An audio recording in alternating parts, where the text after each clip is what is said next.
Kur qeveria e Kosovës donte ta ndërtonte një termocentral 3 me emrin Kosova e Re, me kapacitet prej 500 MW dhe vetëvendosja me një pjesë të shoqërisë civile bënte aktivitet të fortë kundër ndërtimit, një tjetër aktor i rëndësishëm ishte vënë lëvizje ta ndihmojë Kosovën në ndërtimin e këtij termocentrali, Shtetet e Bashkuara të Amerikës.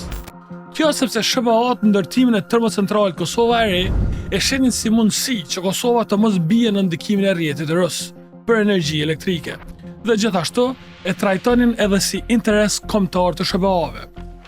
Në një proces verbal të një seance të Komitetit për Marrëdhënie me Jashtë në Senatin Amerikan, atëherë zëvendësndim sekretari amerikan i shtetit Matthew Palmer deklarante: për të ruajtur pavarësinë energjetike, Kosovës i nevojitet prodhim i ri energjie dhe Kosova e Re është opsioni më praktik, më efikas dhe më i realizueshëm.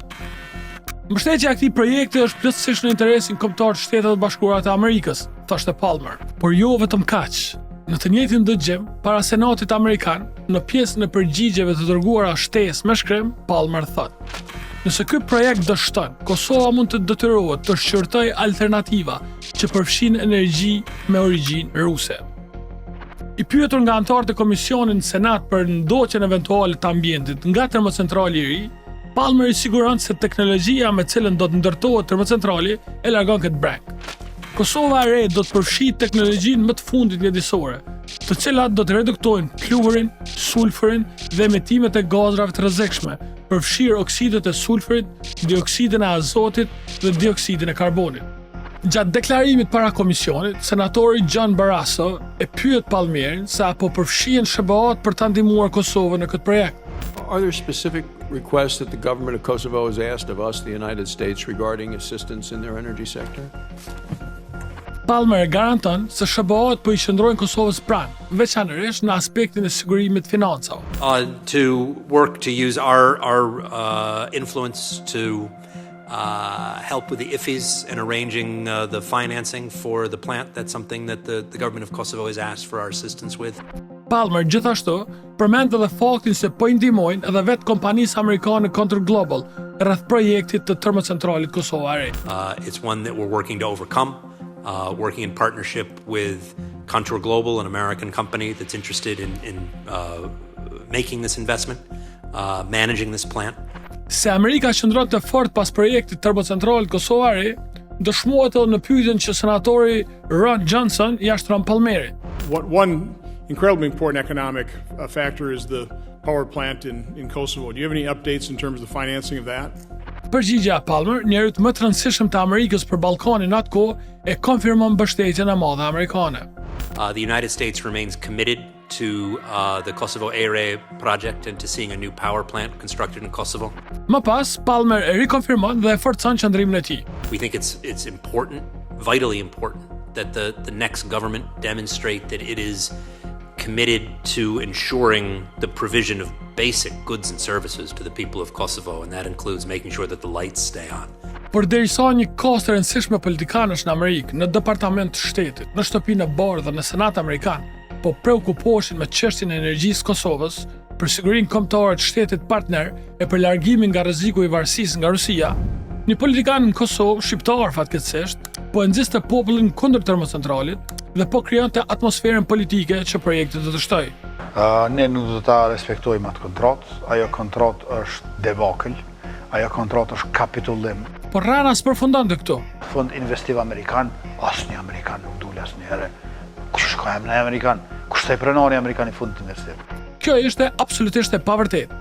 Kompania ishte amerikane, siç u dëshmua e mbështetur nga qeveria amerikane. Dhe emri i amerikanit ishte Joseph Brandt, themelues dhe udhëheqës i Contour Global, dhe personi i njohur ndërkombëtarisht për ndërtimin e kapaciteteve energjetike gjithandej botës, në Evropë, Azi, Afrikë, Amerikë.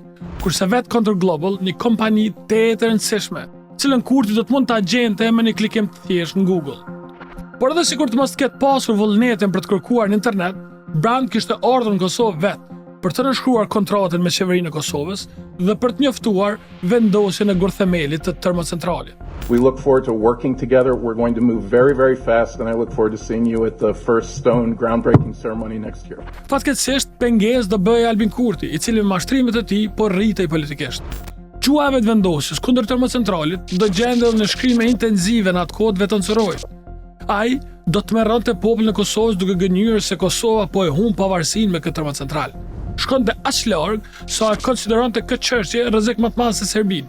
Fatkeqësisht, e vërteta e rëndësishme e shpëtimit Kosovës nga importi i energjisë nga Serbia, stabiliteti energjetik, zhvillimi ekonomik dhe e vërteta e sigurisë kombëtare u mbët nga Albin Kurti dhe zërat përreth tij. Arritën ta ndalin investimin më të madh që do realizohen ndonjëherë në Kosovë dhe t'ja mundsojnë mafias energjetike të vazhdoj gryrën e shqiptarëve me fatura trymës që veç rriten, varësi nga importi që veç shumë fishohet dhe ndotja e ambientit që shtohet çdo ditë nga termocentralet e vjetër e të lodhur të Kosovës. Por episodi më tragjik i krejt kësaj situate dhe fakti i pakontestueshëm që kundërshtimi i vetëvendosjes nuk ishte veç ndonjë politikë ditore, por një influencë e fuqishme nga forcat liga, tregohet nga vetë partneri i Kurtit dikur ish kryetari i vetëvendosjes Visar Imeri. Imeri tregon se Palmer i kishte ftuar në takim atë bashkë me Kurtin dhe ju kishte deklaruar personalisht se ndërtimi i termocentralit ishte prioritet amerikan, por Kurti nuk deshi dëgjoj. Në qatë takim, një prej kërkesave, 3 gjëra i ka pas për lëvizjen e vendosjes, që mi ka thonë atëherë. E treta, kontroll global. Çfarë që përmend? Okej. Çështja e tretë që na ka përmend, domethënë ka qenë çikja, që për neve ai ka thonë na këto e shohim interes strategjik, shumë të rëndësishëm për Kosovën edhe për Amerikën. Ndërtimin e termocentralit. Se cila ishte arsyeja e këtij kundërshtimi të madh do kuptohej veç pak më vonë, kur vetëvendosja të vinte në pushtet. Aktualisht, biznesi i rrymës ka shpërthyer në Kosovë, me kompani që krijohen brenda ditës e importojnë miliarda, me bloqe që bien për hesap të këtyre kompanive fantazm që tregtojnë energji elektrike nga Serbia, të cilat të gjitha në një forma tjetër dalin të lidhura me vetëvendosjen.